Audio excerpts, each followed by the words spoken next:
name is Sergeant Brian Bauer with the Phoenix Police Department's Public Affairs Bureau. What brings us out here this evening is terrible, unfortunate circumstances that had happened just behind me off of 19th Avenue and Baseline.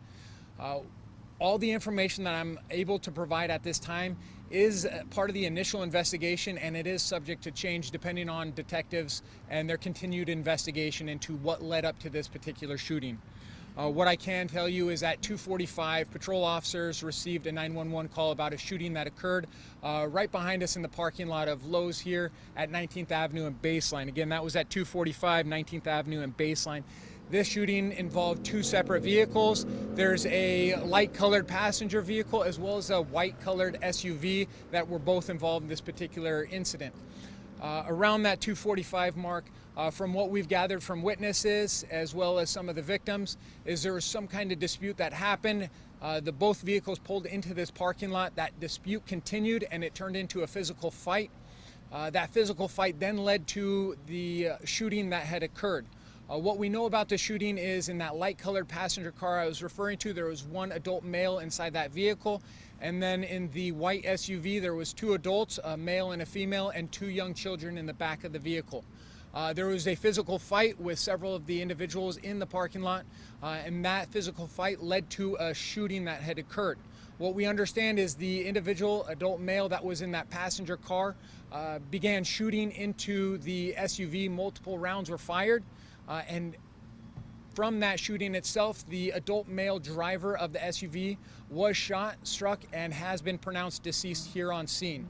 The adult female was also shot. She was transported to the hospital in serious condition. The two young children that were in the back of that SUV were also shot by gunfire. They are both receiving serious critical treatment at the hospital as we speak.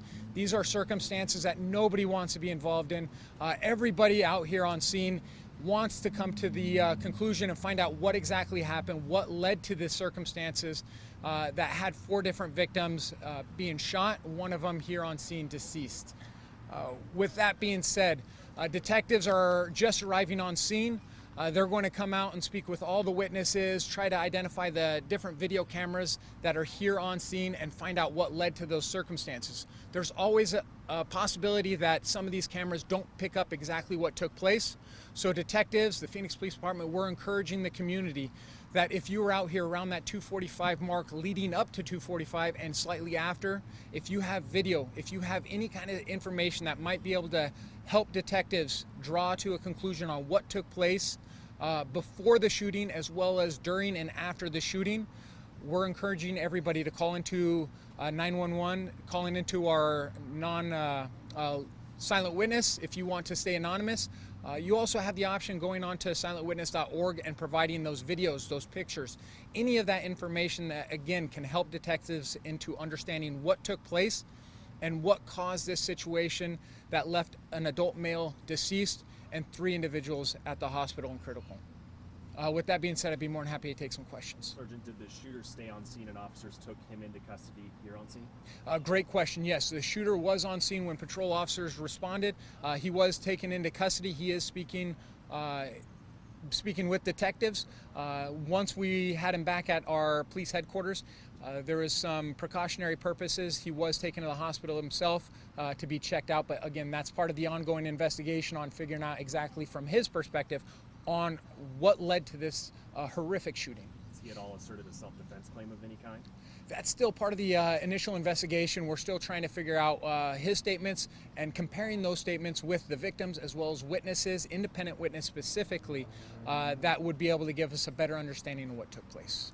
Any indication on if they knew each other beforehand? Oh, hold on. Go.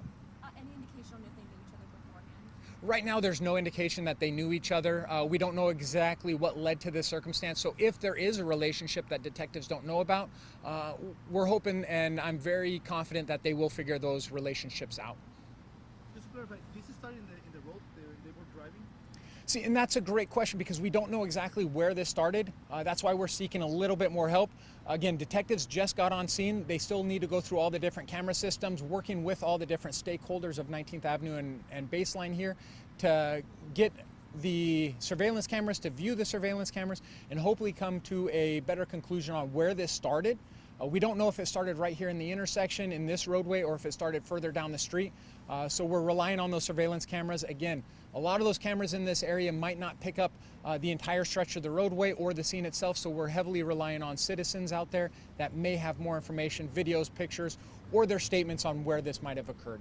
Can you tell us if the kids are teenagers, infant, or an age person? So the adult male who we have in custody right now, who is the driver of the light-colored passenger car, it's an adult male.